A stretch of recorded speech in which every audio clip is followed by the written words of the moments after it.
সংস্কার শেষে আগামী ডিসেম্বরে জাতীয় নির্বাচন সম্ভব বলে মন্তব্য করেছেন বিএনপির স্থায়ী কমিটির সদস্য আমির খসরু মাহমুদ চৌধুরী। তবে রাষ্ট্রের মৌলিক সংস্কার ছাড়া নির্বাচন হলে তাতে অংশগ্রহণ নিয়ে সংশয় জানিয়েছেন জাতীয় নাগরিক পার্টির আহ্বায়ক নাহিদ ইসলাম। অন্যদিকে আগামী বছরের রমজানের আগেই নির্বাচন দেখতে চান বলে জানান জামায়াতের আমির ডাক্তার শফিকুর রহমান।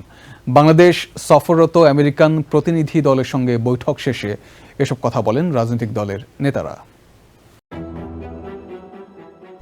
বাংলাদেশের সংস্কার, রাজনৈতিক পরিস্থিতি, ট্রাম্পের শুল্ক আরোপ এবং রোহিঙ্গা সংকট সহ নানা বিষয়ে আলোচনার জন্য 3 দিনের সফরে ঢাকা এসেছেন স্টেট ডিপার্টমেন্টের 2 কর্মকর্তা। তারা হলেন আমেরিকার দক্ষিণ ও মধ্য এশিয়া বিষয়ক ডেপুটি অ্যাসিস্ট্যান্ট সেক্রেটারি নিকোল চুলিক এবং পূর্ব এশিয়া ও প্রশান্ত মহাসাগরীয় অঞ্চল বিষয়ক ডেপুটি অ্যাসিস্ট্যান্ট সেক্রেটারি অ্যান্ড্রু হেরাপ।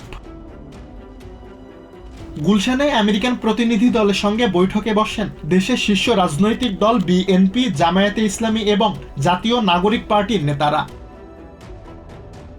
দুপুরে প্রথম বৈঠক শেষে জামায়াতের আমির ডাক্তার শফিকুর রহমান বলেন, নির্বাচন নিয়ে প্রধান উপদেষ্টা ডক্টর মোহাম্মদ ইউনূসের প্রতিশ্রুতিতে তারা আস্থা রাখতে চান। তবে প্রাকৃতিক নানা দুর্যোগ বিবেচনায় জুন 9, 2026 সালের রমজান মাসের আগেই নির্বাচন দেখতে চান বলে জানান জামায়াতের আমির। জামায়াতের পর প্রতিনিধি দলের সঙ্গে বৈঠকে বসে নতুন রাজনৈতিক দল জাতীয় নাগরিক পার্টির নেতারা। পরে দলের আহ্বায়ক নাহিদ ইসলাম সাংবাদিকদের জানান, অনেক জায়গায় প্রশাসন বিএনপির পক্ষে কাজ করছে। নাহিদ আরো বলেন, ন্যূনতম সংস্কার নয়, রাষ্ট্রের মৌলিক সংস্কার ছাড়া নির্বাচন হলে তার দল অংশ নেবে কিনা তা বিবেচনায় থাকবে। সন্ধ্যায় প্রতিনিধি দলের সঙ্গে বৈঠকে বসে বিএনপি।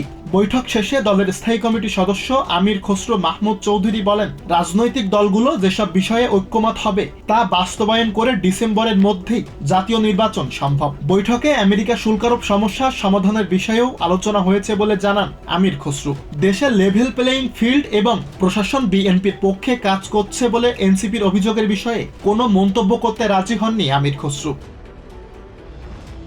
সুলাইমান কবির, TVN 24 news desk. New York থেকে সম্প্রচারিত TVN 24 টেলিভিশন বিশ্বজুড়ে বাঙালির কণ্ঠস্বর।